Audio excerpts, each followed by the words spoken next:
Muy bien, pues bienvenidos a la primera conferencia del año de CEPI, el Comité de Evaluación de Pruebas Inmunológicas y de Diagnóstico de Comer. Hoy tenemos el honor de contar con la presencia de la química Berta Ballesteros, del estado de Michoacán, que nos va a impartir temas selectos de micología, ¿verdad, Berta? Así es, Eduardo. Así es, perdón, Guillermo. Aquí estaremos compartiendo este tema.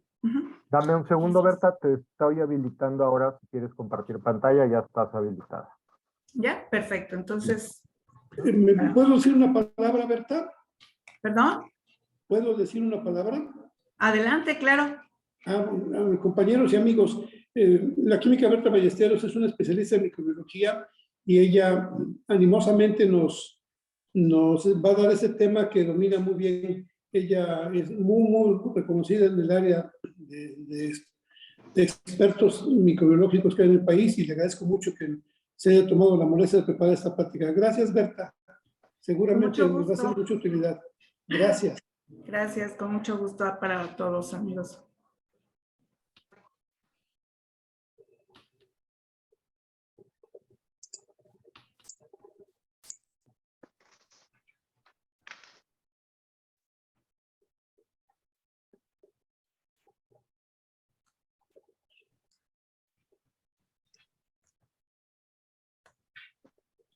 Muy bien, ahí estamos compartiendo pantalla. ¿La pueden ver todos? Muy bien. Bueno, pues agradezco mucho la invitación del comité de CEPI para participar en esta sesión y también la invitación, obviamente, por parte de Comer para compartir con todos ustedes este tema que le hemos llamado así, temas selectos de micología, en el cual el objetivo, pues, es actualizar algunos aspectos de esta área tan importante de la microbiología, en donde podemos, pues, ver una serie de cambios por diferentes circunstancias, como vamos a ver, el cambio climático, cómo se están agregando resistencia a los, por parte de los hongos a varios antimicóticos, y pues espero que sea de su interés y que les pueda ser útil en su práctica. Bien, empezamos con esta figura, ¿no? Los hongos, perdón, siempre han llamado poderosamente la atención del hombre, empezando pues por sus colores tan atractivos. Vemos aquí esta Amanita muscaria creciendo típicamente como lo hace en los bosques de coníferas, ¿no? En las épocas húmedas del año. Y pues al hombre le ha llamado la atención sus colores y obviamente también los efectos que producía el consumo de algunos de estos hongos. Y vamos a ver cómo, pues, en la vida actual, todo lo que esto implica y cómo participan los hongos de una forma tan importante en la vida del hombre. Bien, los hongos constituyen este gran reino fungi, ¿no? No son ni plantas ni animales, son este grupo extraordinariamente diverso de eucariotes y que difieren de una manera asombrosa en su forma de reproducción, en su morfología, en tamaño, en sus características estructurales, ¿sí? De tal manera que tenemos que pueden ser de forma levaduriforme.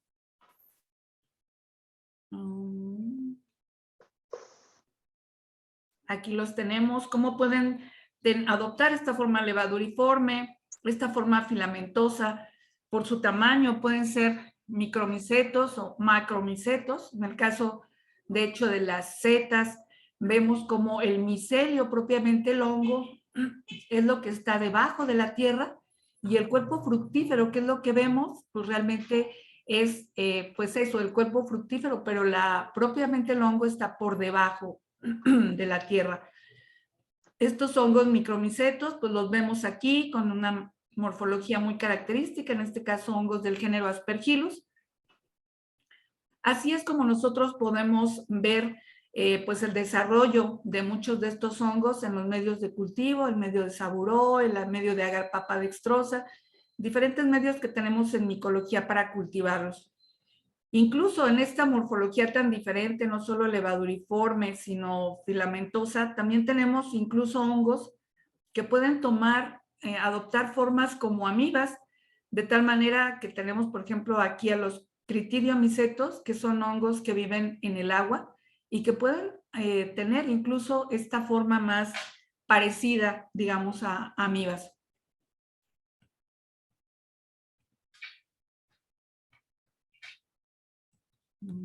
Déjenme ver. ¿Cómo que no pasa la siguiente diapositiva? Bien, los hongos en la vida del hombre influyen en múltiples procesos. Tenemos, por ejemplo, que los hongos tienen un papel fundamental como agentes deterioradores de la materia orgánica, que si no fuera por ellos, pues no se reciclarían todos estos restos orgánicos. También sabemos que los hongos tienen pues un papel importante en la alimentación del hombre a través de muchos hongos comestibles como son champiñones, trufas, shiitakes, una variedad de hongos comestibles. Y también sabemos que participan de una manera importante en las fermentaciones. ¿Sí? Tenemos fermentaciones para producción de vino, de cerveza, de quesos, de pan, a través del hongo llamado Saccharomyces cerevisiae. Y también los hongos tienen una importancia relevante, digamos, en la obtención de algunos medicamentos. Y claro, como nos vamos a enfocar un poquito más en este momento, cómo los hongos pueden también infectar a las plantas y producir diferentes hongos fitopatógenos.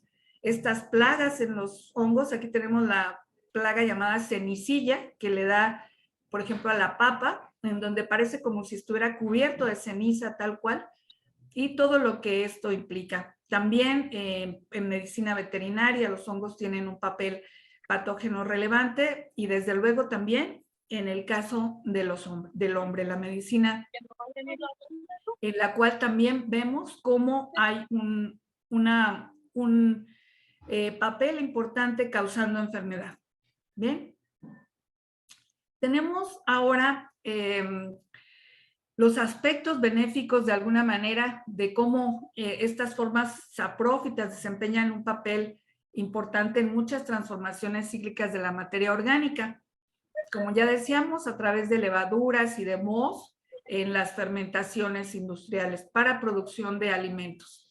Aquellos químicos o ingenieros que se enfocan a estos aspectos para producción de cerveza, vinos, que tienen que seleccionar y cuidar muy bien estas cepas para poder lograr el resultado final. En la industria farmacéutica, pues sabemos el papel tan importante a partir del descubrimiento de la penicilina, a partir de Penicillium notatum, y pues todo lo que vino a desencadenar de toda la familia de los antibióticos beta-lactámicos, utilizados ampliamente contra las bacterias. Y bueno, sabemos también pues todo el problema de resistencia antimicrobiana que tenemos también actualmente. En el caso de los antimicóticos tenemos, por ejemplo, a Streptomyces nodosus, productor de anfotericina B. Streptomyces es este actinomiceto que tiene características parecidas a los hongos y también a las bacterias y que es utilizado ampliamente contra hongos causantes de micosis graves. Tenemos también en la industria farmacéutica el uso de Claviceps purpurea, este parásito del centeno, del cual se obtiene pues, ergotamina para tratamiento de migraña en el trabajo de parto, y cómo ha sido utilizado en los medicamentos, en la farmacología para obtener estos principios activos. También los hongos tienen un aspecto benéfico en cuanto a que han sido utilizados para biorremediación, como es el caso de Aspergillus y Penicillium, para degradar hidrocarburos en suelos contaminados con estos compuestos. Y también, no menos importante, los hongos, al ser células eucariotas que comparten esta biología molecular con las células humanas, cómo son utilizados ampliamente también como modelos de investigación. Bien, entonces tenemos aquí algunos ejemplos de alimentos en los cuales participan, decíamos, importantemente los hongos, como es el caso de la obtención del queso Roquefort por Penicillium roqueforti, que le proporciona ese sabor fuerte, igual que al queso Camembert, y obviamente a la estrella de las fermentaciones, que es Saccharomyces cerevisiae, de donde con diferentes pues cepas y de especies de esta levadura se pueden obtener fermentación de jugo de uva para la obtención de vinos. Y tenemos una serie de bebidas fermentadas que son tradicionalmente utilizadas en nuestro país, en donde pues se utiliza agave, palma, maíz para fermentados, producir esta serie de bebidas que conocemos en diferentes partes de la República, ¿no? Pulque, tepache, tejuino, colonche. Bien, finalmente, bueno, los hongos comestibles y venenosos que también aportan a la alimentación, a la nutrición humana, sobre todo fibras, se sabe también que dan un aporte importante de vitaminas, sobre todo vitamina B. Y tenemos aquí, por ejemplo, al Ustila gommaidis, al huitlacoche, que es pues muy utilizado en la gastronomía mexicana. Y tenemos también el cultivo industrial de hongos, como es el caso, por ejemplo, aquí en donde vemos cómo se realiza este cultivo con unas bolsas que bajo condiciones de humedad y temperatura adecuada y con sustratos, por ejemplo, de acerrín y otros ingredientes, se inocula el micelio para producir pues el cuerpo fructífero, que es lo que conocemos como champiñón, por ejemplo, champiñón comercial, que es el Agaricus bisporus. Hay que tener cuidado si se hace la colecta de hongos comestibles silvestres, ya que hay que conocerlos plenamente, porque desafortunadamente con cierta frecuencia tenemos pues brotes de micetismo, de intoxicación por hongos venenosos, en donde desafortunadamente pues a veces tenemos situaciones muy lamentables de muerte, a veces de familias enteras. Hemos tenido, por ejemplo, aquí de las áreas de Marabatí o algunos brotes de este tipo, porque es un área donde se dan mucho este tipo de setas en la época de lluvias. Entonces es importante conocerlas bien, ya que pueden causar desde un malestar muy leve hasta incluso la muerte, como es el caso del micetismo faloidiano con Amanita phalloides o del micetismo muscarínico con Amanita muscaria. El micetismo cerebral, o lo que llamamos a los hongos alucinógenos, que son sobre todo del género Psilocybe y Panaeolus, está todo este conocimiento que hubo en Mesoamérica del uso de estos hongos, lo cual se conoce ampliamente con el nombre de Teonanácatl, Teotl Dios, Nanácatl hongo, en donde sabemos que se usaban con diferentes fines ceremoniales. Pero en realidad, pues la alucinación es una intoxicación que perturba pues el mecanismo normal de la mente debido a las toxinas, psilocina y psilocibina, que pues es lo que da ese efecto, digamos, del micetismo cerebral. Bien, pues vamos entonces ahora de lleno a lo que desde el punto de vista del daño que pueden ocasionar los hongos al hombre, los podemos considerar dentro de estas llamadas micopatologías. Ya decíamos, si hay hongos venenosos, psicotrópicos o alucinógenos, ocasionan propiamente lo que llamamos micetismo, que es la intoxicación o el envenenamiento por la ingestión de macromicetos o setas que contienen estas toxinas, ¿sí?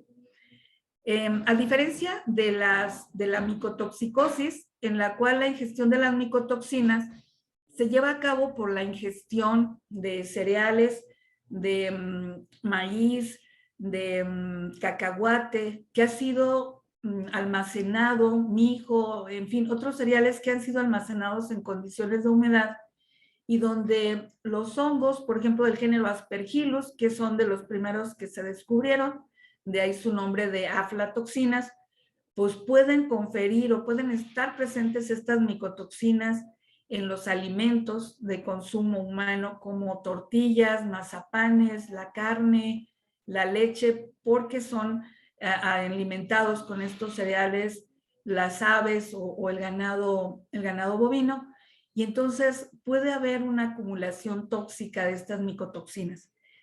Y bueno, el comer una tortilla, un pan, un alimento con hongos, pues no nos da una gastroenteritis o una diarrea, sino el problema aquí o lo que conllevan estas micotoxicosis es frecuentemente a cáncer hepático. Entonces, pues es algo que vale la pena tomar en cuenta.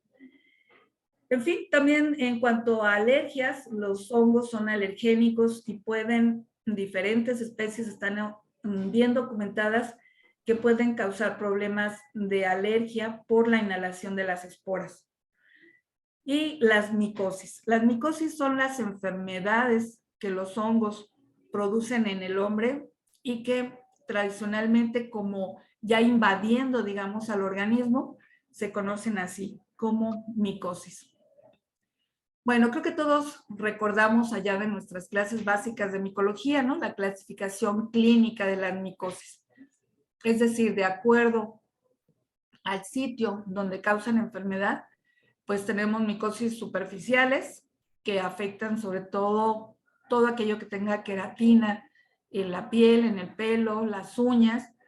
Y tenemos aquí a los dermatofitos causando estas infecciones, ¿sí? También hay otra, la pityriasis versicolor, que también es otra micosis superficial y que afectan sobre todo estos lugares, ¿no? Entonces, causan pues el llamado pie de atleta, la afectación de las uñas, la onicomicosis, y son muy frecuentes y están ampliamente diseminados estos hongos en la naturaleza, tanto en los animales como en el ambiente, y de ahí pueden llegar al hombre.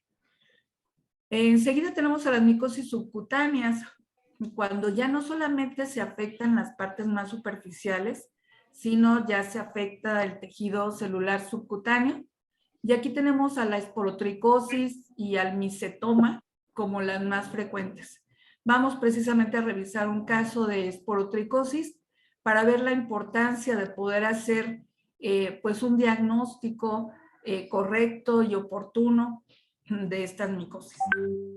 Las micosis sistémicas, en las cuales las esporas son inhaladas y el hongo se distribuye o se disemina por el organismo, causando lo que se llama así una infección sistémica, una micosis sistémica, que incluso puede abrir a piel posteriormente, y por eso también se le llaman sistémicas o secundariamente tegumentarias, en donde tenemos como las más frecuentes en México la coccidioidomicosis, llamada también fiebre del Valle de San Joaquín en California, y que pues en varias partes de la República Mexicana también tenemos la presencia de este hongo en varios ecosistemas, sobre todo de tipo desértico. Y la histoplasmosis es otra micosis sistémica que también veremos un caso clínico más adelante donde podemos ver la importancia de poder hacer un diagnóstico oportuno de esta micosis. Y finalmente las micosis oportunistas, que cada vez pues se encuentran más huéspedes susceptibles cuando hay condiciones de inmunodeficiencia. Y aquí tenemos sobre todo a candidiasis, aspergilosis, criptococosis y una gran cantidad de hongos que cada vez más aprovechan al huésped inmunodeficiente. Bueno, en esta diapositiva lo que intenté o lo que intento es darles como estos 7 aspectos en los que de alguna manera pues quiero resaltar por qué es necesario actualizarnos en el conocimiento de estos hongos causantes de micosis, que son algunas pues, situaciones que están presentándose y que vale la pena mencionar, ¿no? Bueno, en primer lugar, hay que buscar y conocer intencionalmente a los hongos en muestras clínicas. Es decir, si nosotros vemos un paciente que llega canalizado por un médico o que nos llega al laboratorio para realizar un cultivo, siempre hay que preguntar cuánto tiempo tiene esa herida, cuál es el proceso que ha llevado esa úlcera o esa lesión, porque eso nos puede llevar a buscar intencionalmente hongos. De hecho, pues dicen en la Asociación Mexicana de Micología Médica que hay micosis donde hay micólogo, es decir, donde hay alguien interesado por los hongos, pues es donde se pueden diagnosticar y buscar cada vez pues más estas enfermedades producidas por hongos. En segundo lugar, hay que conocer el impacto del cambio climático en las infecciones fúngicas.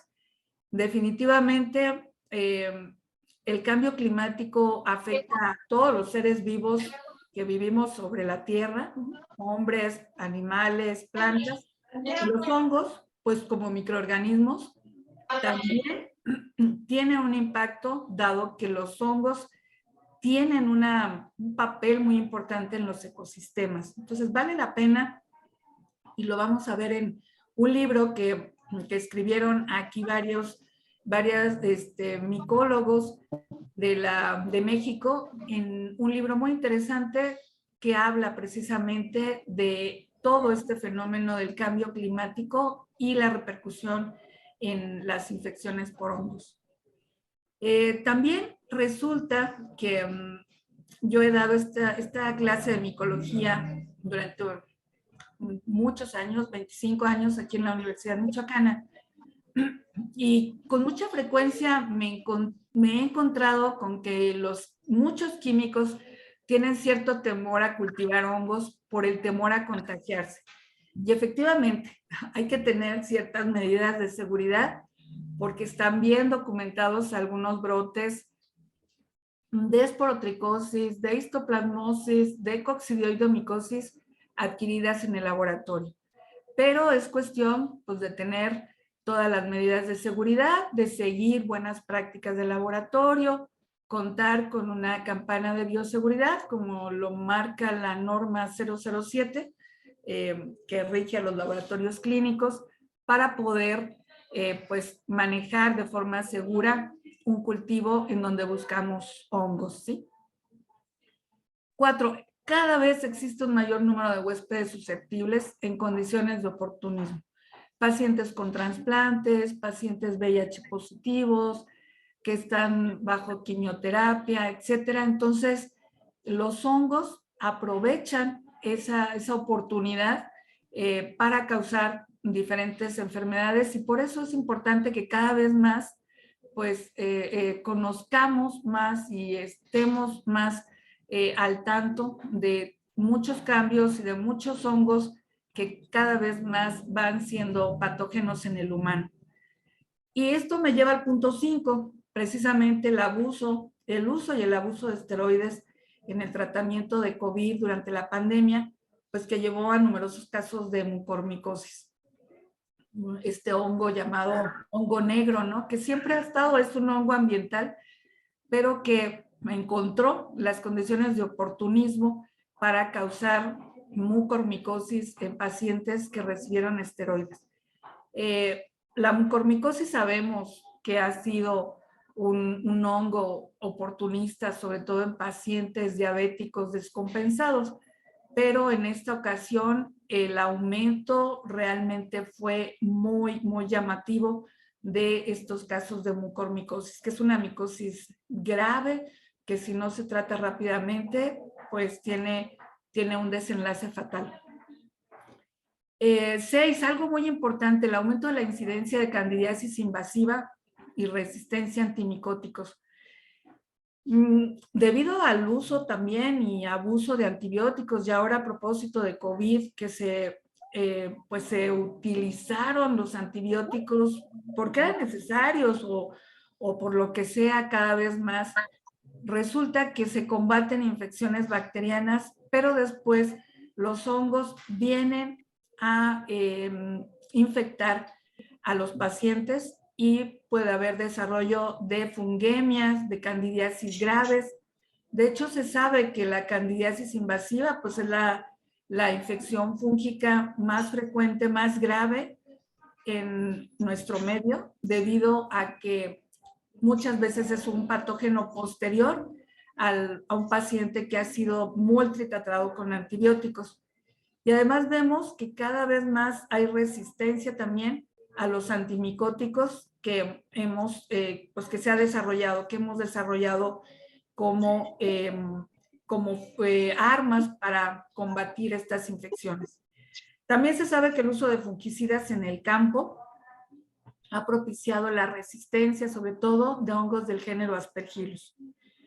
Y por último, bueno, esta revolución molecular filogenética, pues estas herramientas de biología molecular que han permitido reconocer muchas más especies y su relación. Lo vamos a ver precisamente con esporotricosis, que bueno, todos creo que recordamos en la esporotricosis, pues al agente etiológico único, Sporotrix kenki, pero vamos a ver que gracias precisamente a las herramientas de biología molecular, pues ahora es un grupo de 5 diferentes Sporotrix que tienen pues características muy parecidas, pero que en realidad son pues microorganismos diferentes. Bueno, este es el libro que les recomiendo. Fue realizado por escritores mexicanos y hay una plática ahí en YouTube, si ustedes quisieran verla, que se llama El cambio climático y las infecciones por hongos, en donde justamente la química María Guadalupe Frías de León presenta este libro, que de verdad está muy, muy interesante. Bueno, justamente de alguna manera aquí les resumí esta plática que está ahí sobre cambio climático e impacto en infecciones fúngicas. Y bueno, menciona esto, ¿no? Somos parte de un ecosistema que está siendo dañado y todos vivimos este impacto, ¿no? Humanos, plantas, animales y los hongos, claro que también. Algunos lo niegan y dicen que el cambio climático no existe, pero pues es evidente que se ha alterado la composición de la atmósfera de la Tierra. Eso creo que es más que evidente. Y bueno, los hongos, al ser elementos esenciales de los ecosistemas, pues también se han visto afectados. Se dice que existen más de 3 millones de especies fúngicas, algunos dicen que 1 millón, otros que 5, pero lo que sí sabemos es que se han descrito muy poquitos. Se calcula que aproximadamente el 5%, y pues que falta mucho por descubrir, de tal manera que tenemos, por ejemplo, a este nuevo grupo de hongos, los Emergomyces, que pues son realmente agentes muy novedosos. Y bueno, uno de los hongos que se empezó a asociar con el cambio climático es justamente una cándida, Candida auris, que se documentó en Japón, en una paciente justamente a partir de una infección óptica, y que tiene como particularidad también pues una resistencia importante a los antimicóticos. Sabemos que la mayoría de los hongos no pueden crecer a la temperatura corporal de los mamíferos, tienen una temperatura, lo que se llama exclusión térmica, tienen una temperatura de crecimiento más baja, pero también sabemos pues, que tienen esa capacidad de adaptación y de termotolerancia. Entonces, pues el calentamiento global quizá no sea responsable de toda esta situación epidemiológica, pero desde luego que, pues que sí influye. Justamente en esta plática sobre cambio climático y la presentación del libro, comentaba un micólogo chileno la presencia de Fusobacterium solani en su hospital, ahí en Chile, un hospital que realiza trasplante de médula ósea y que se ha aislado del agua del hospital, resistiendo una temperatura alta para los hongos, 58 grados, y 2 partes por millón de cloro. Y bueno, me recordó la tragedia que estamos viviendo en México por el brote de meningitis en Durango, por justamente Fusobacterium solani. Entonces, pues creo que es evidente que sí, los hongos, el cambio climático está afectando de alguna manera a los hongos y pues son seres vivos también que se adaptan y que habría que ver justamente qué pasó en este brote. Pues creo que todos estamos ahí siguiéndolo con mucho interés. Parece que pues todo, no hay nada concluyente, pero parece que fueron pues malas prácticas higiénicas, que quizá reutilización de material, quizá algo que se desinfectó y que se confió y que pues permitió que creciera el Fusobacterium solani pues no sé, en el hospital, en las agujas o en algunos de los insumos que se utilizaron en estos hospitales. Vamos a ver qué más aprendemos de este desafortunado brote. Bueno, yo les sugiero esto en la Asociación Mexicana de Micología Médica. La verdad, hay gente muy valiosa, el doctor Roberto Arenas, el químico Alejandro Bonifaz, gente muy capaz y que forman parte de una escuela de mucha tradición, de prestigio en la micología médica en el mundo, en Latinoamérica. Y también la Universidad de Adelaida, Australia, tiene información muy interesante en relación a las enfermedades fúngicas. Bueno, finalmente quisiera presentarles 2 casos clínicos en donde yo creo que podemos ver cómo aplicamos este conocimiento. Este caso clínico primero es de octubre del 2020. Es un paciente de 73 años, casado, campesino, originario aquí de Chucándiro, Michoacán, y que inicia 2 meses antes, posteriormente, al haber cortado unos huizaches y notar la aparición pues, de una lesión en el dorso de la mano, una lesión eritematosa, puntiforme, que rápidamente progresa, adquiere un color oscuro y se transforma en una úlcera. Acude al centro de salud, fíjese, donde le aplican penicilina, o sea, pensando básicamente pues, en infecciones bacterianas. Y hace un mes, pues, presenta un drenaje de secreción purulenta y nota la aparición de nuevas lesiones nodulares, dolorosas, blandas, que siguen todo el trayecto de los ganglios linfáticos por el brazo. El paciente refiere pérdida de peso de 5 a 6 kilos. Y aquí tenemos las fotografías clínicas del paciente. Vemos esa lesión ulcerada en el dorso de la mano, con las características que ya comentamos.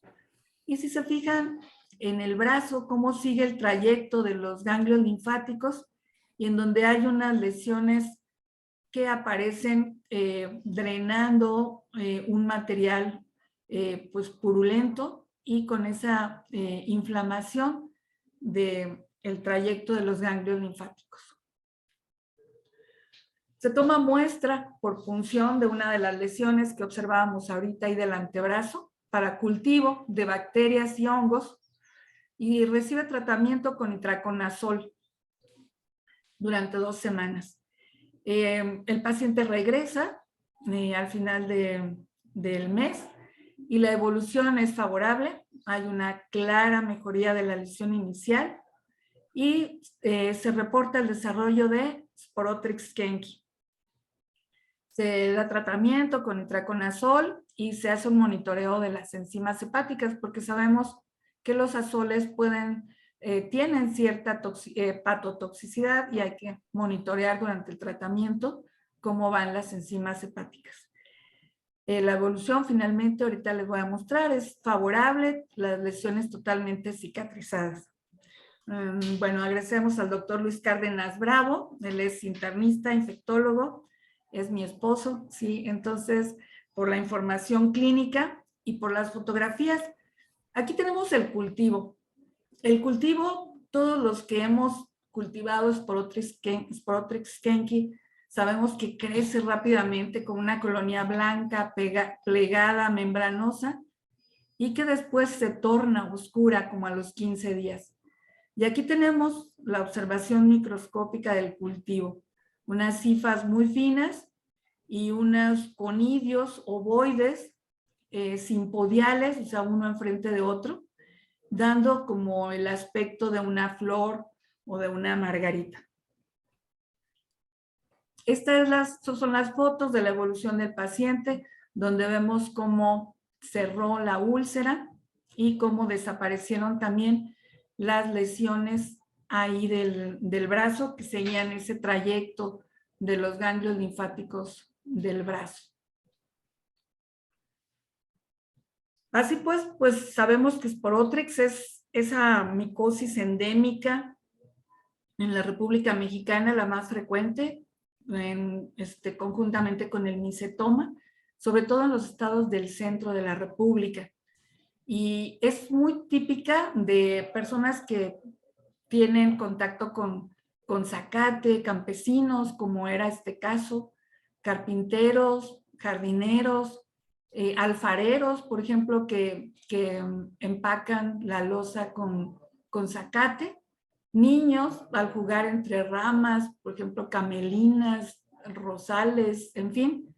Y también puede adquirirse, hemos visto algunos casos, por mordedura de rata, de ardilla.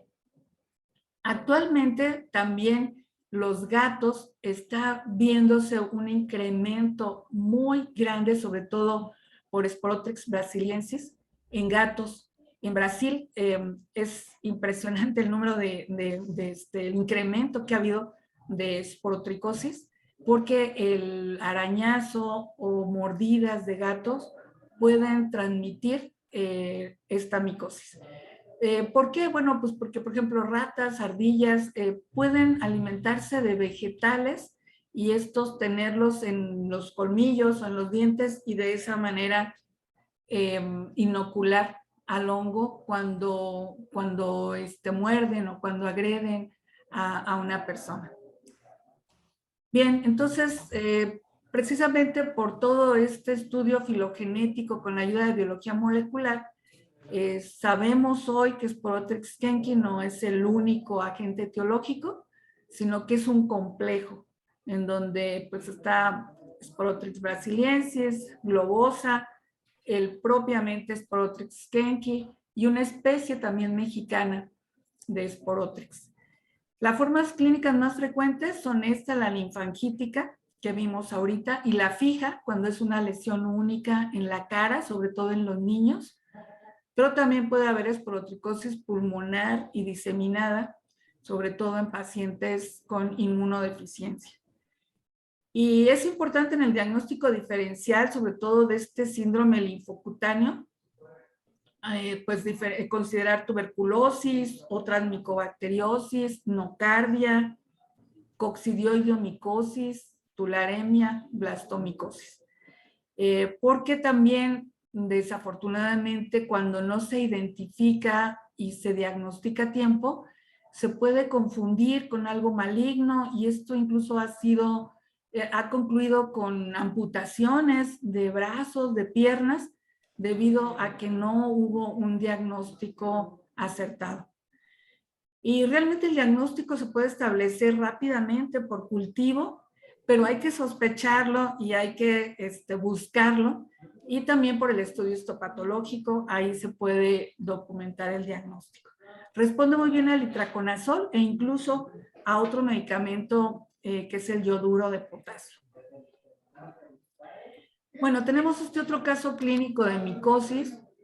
Se trata de un paciente también originario aquí de Marabatío, Michoacán, de ocupación albañil, de 44 años. Este paciente, como antecedentes, tenía una exposición frecuente al polvo por su profesión, por su ocupación, tabaquismo, etilismo. Y algo muy importante en los antecedentes, había trabajando en desmontar un tejado en una casa vieja abandonada en donde había colonias de murciélagos, ¿sí? Este antecedente no fue investigado al inicio en su manejo a nivel hospitalario, pero después pues me lo comentó a mí el paciente. Bueno, ingresa al Hospital Miguel Silva, el Hospital Civil de Morelia, en febrero del 2017, con este cuadro clínico, 20 días de evolución, tos seca, fiebre, disnea, disfonía y la presencia de una expectoración blanquecina. Le toman una radiografía de tórax que muestra un infiltrado bilateral difuso. Después se realiza una tomografía en donde se observan múltiples lesiones nodulares de unos 5 milímetros aproximadamente en ambos pulmones, bien delimitadas, y también adenopatías mediastinales que sugieren como posibilidad diagnóstica una neoplasia, un cáncer, una metástasis hematógena, y también pues para descartar otras posibilidades. La citología de la expectoración reportó presencia bacteriana, no malignidad, lo cual pues descartaba o se inclinaba hacia que no era propiamente una neoplasia. Las baciloscopías fueron negativas, las 6, y cultivo de expectoración no estaba reportado. Se hace un diagnóstico de neumonía atípica, se da sulfa y prednisona, y entonces por ahí uno de los médicos solicita a nivel particular al laboratorio Sedimi un cultivo de expectoración. Esta es la tomografía de los pulmones. Bueno, pues aquí todos sabemos que debe estar pues negro los pulmones, y aparece todos estos infiltrados nodulares en ambos pulmones, lo cual pues llama mucho la atención. Todas estas presencias de estas lesiones nodulares. Bueno, realizamos el cultivo de la expectoración con todas las medidas de seguridad en una campana de flujo laminar, de bioseguridad. Y bueno, aquí le tomé la foto a nuestra bitácora de trabajo. El paciente, recibimos la muestra del paciente en febrero, el 18 de febrero, y tenemos como una costumbre buscar de rutina la presencia de hongos de lento desarrollo que pudieran pues darnos alguna información, ¿sí? Entonces, pues, no había nada de crecimiento el día 24 de febrero, el 2 de marzo, pero el 9 de marzo, más o menos a las 3 semanas, vimos un hongo ahí, un pequeño algodón en el fondo del tubo de Saburó con antibióticos. Y hacemos un pase a agar-papa dextrosa. Hacemos un examen directo de la colonia y observamos hifas delgadas con unas conidias de doble membrana espiculadas, que las vemos aquí, que son típicas de histoplasma capsulato, ¿sí? Es típicas estas macroconidias, como corcholatas se refieren. Y aquí tenemos al hongo blanco algodonoso, ya creciendo en agar-papa dextrosa.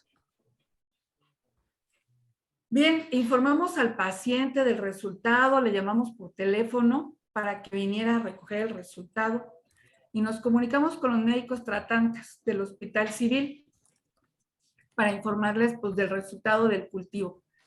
El paciente recibió tratamiento prolongado con itraconazol, la evolución fue favorable y el paciente pues, se dio de alta, ¿sí?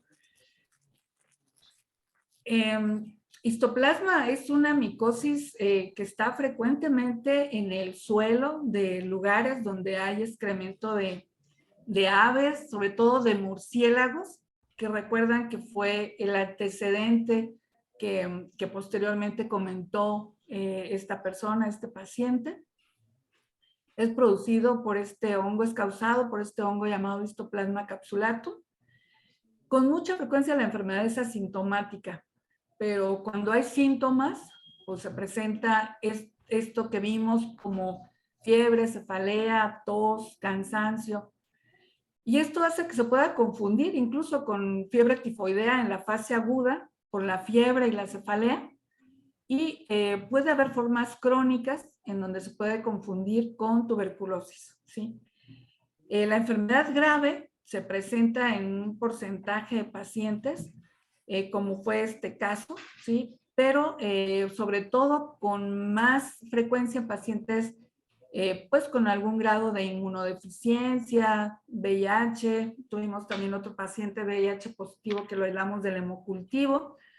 Pues pacientes con quimioterapia, pacientes que cursan con alguna baja en las defensas.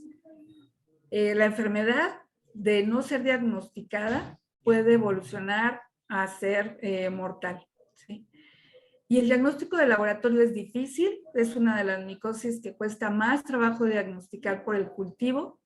Entonces se sospecha clínicamente, los estudios de imagen, como vimos, ayudan mucho. Se puede hacer detección de anticuerpos, detección de antígeno para poder contribuir al diagnóstico.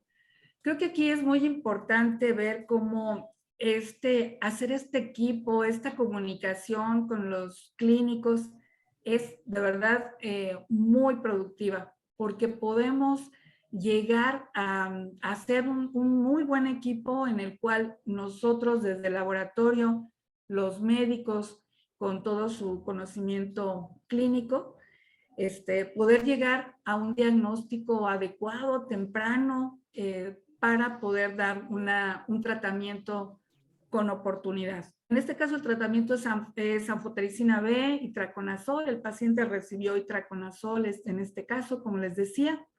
Y bueno, también un agradecimiento por las imágenes a estos dos amigos del Hospital Civil de Morelia, dos infectólogos, el doctor Sosa y el doctor Zavala, que nos proporcionaron la información clínica.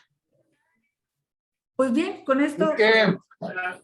Oiga, esto como, fue el Alexander que se quedó en la papelera ayer. Como les decía, creo que es bien importante. Yo quisiera aquí hacer énfasis en la importancia de trabajar conjuntamente con los médicos. Creo que por favor, apaguen sus micrófonos. Estoy tratando de localizar quién habla. una gran posibilidad. Pero bueno, el poder trabajar en equipo. Y bueno, también agradezco mucho al equipo de CEDIMI. Aquí está una fotografía de nuestros colaboradores, de este equipo de colaboradores de CEDIMI Laboratorios, que pues nos une algo muy importante, una misión que es esta, ¿no? Aplicar la ciencia al servicio de la salud y la vida con profesionalismo y con sentido humano. Y creo que esto es lo que, este compromiso de poder estar en esta dinámica, pues nos ayuda a lograr grandes cosas. Pues adelante, si tuvieran preguntas, comentarios, con mucho gusto.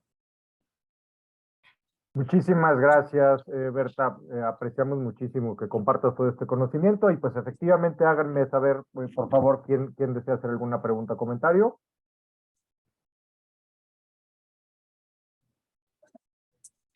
¿Qué experiencia tienen ustedes en estos temas de micología médica? Me gustaría conocerlos.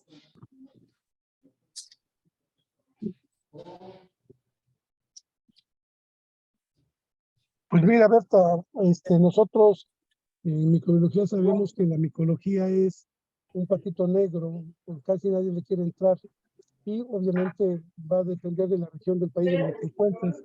Nosotros tenemos casos de isoplasmosis por las cavernas o oquedades que hay aquí en el entorno de Puebla, y otros muchos asociados a problemas de personas que se dedican a la agricultura, por ejemplo, con nocardiosis o cosas por el estilo. Pero realmente es un área inexplorada de laboratorio.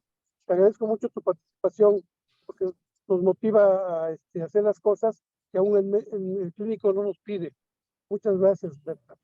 Sí, gracias, Eduardo. Sí, creo que eso es más que nada, me gustaría como dejar ahí esa invitación para pues para esto, para ir a buscar más estas micosis y poder pues seguir haciendo este equipo con los médicos para poder hacer un diagnóstico oportuno, porque pues de que hay micosis, hay micosis. El tema es, pues como bien dices, buscarlos y tomar las medidas de seguridad, pero la verdad es que si se logra tener diagnósticos que, pues, que permiten el poder oportunamente dar un tratamiento. Gracias.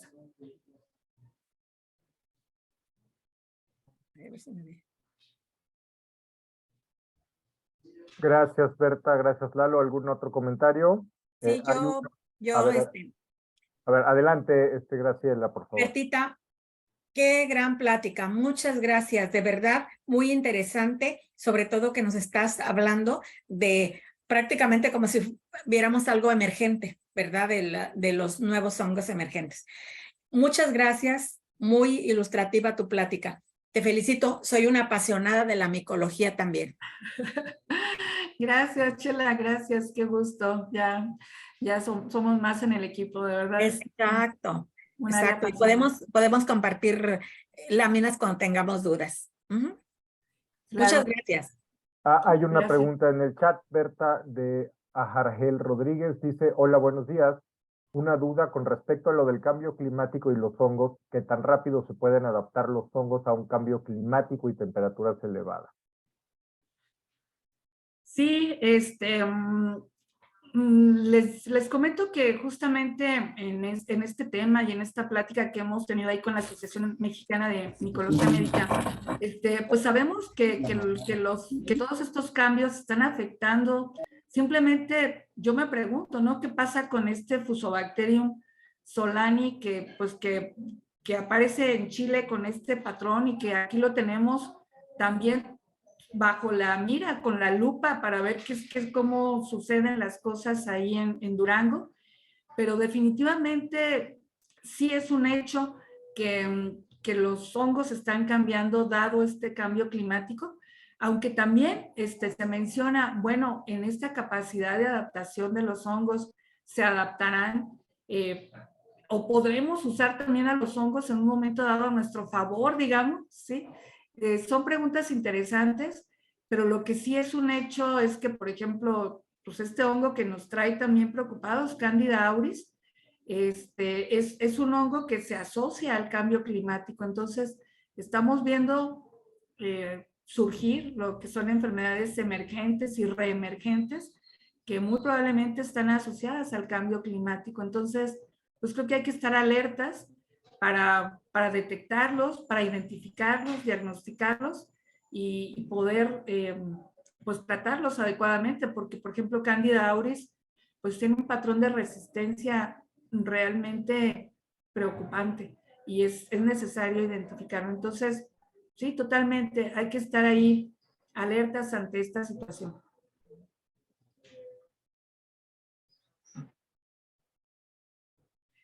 También quisiera agregar algo. Cuando ustedes tengan algún hongo, que tengan duda, que tengan alguna inquietud sobre cómo caracterizarlo, pues no tengan duda, ahí en el Hospital Gea González, el doctor Roberto Arenas, en el Hospital General, de verdad tienen herramientas muy, muy actuales para poder identificar estos hongos y son de verdad micólogos muy capaces, muy distinguidos y además grandes personas que de verdad apoyan en el diagnóstico micológico cuando hay hongos raros por identificar. Y vaya que de repente surgen hongos raros en muestras clínicas. Entonces es bien importante saber que contamos con gente muy capaz. Gracias, doctora Cepeda. Gracias a todos. Muy bien, hay otro comentario de Cristina Cepeda. No sé si lo quiera hacer de viva voz o lo tenemos aquí en el chat.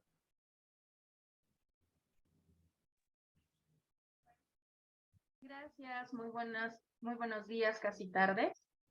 Química, muchas gracias. Es una información sumamente valiosa.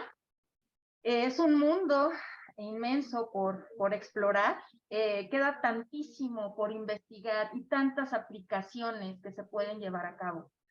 La micología es muy grande. Aquí también sirve muchísimo la cuestión de las levaduras. Le comentaba yo en el chat, realmente el hecho de que sean eucariotas, como usted comentaba, es sumamente importante y que puedan ser de un cultivo fácil, ¿no? Principalmente las levaduras, dado que cuentan con estos elementos autónomos de replicación y anteriormente para producción de proteínas, como por ejemplo la insulina, etcétera, de aplicación médica, se utilizaban bacterias, ¿no? Porque eran también de un rápido crecimiento. Sin embargo, estos hongos, al tener un rápido crecimiento, al tener en este caso estos elementos autónomos de replicación, nos permiten esta producción de aplicación médica de proteínas que nos van a respetar todo lo que son las diferentes variantes de un gen, ¿no? Y algunos hongos que recuerdo que actualmente también están mucho en boga son como el género Ganoderma, ¿no? Que en este caso se está siendo investigado respecto a la información nutrimental que puede aportar y también cómo tiene metabolitos secundarios que pueden emplearse como antibióticos. Entonces, realmente nos falta muchísimo por explorar, muchísimo en la parte de diagnóstico también, y también en el caso de estos patógenos oportunistas, ¿no? Que tanta guerra nos dan para la erradicación. Muchísimas gracias, de verdad.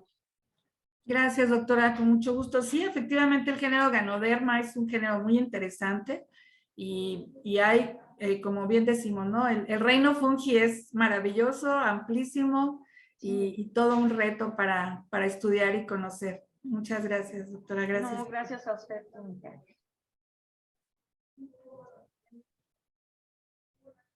Muy bien, si no hay ningún otro comentario, le damos las gracias a la química Berta Ballesteros. Voy a detener la grabación ahora.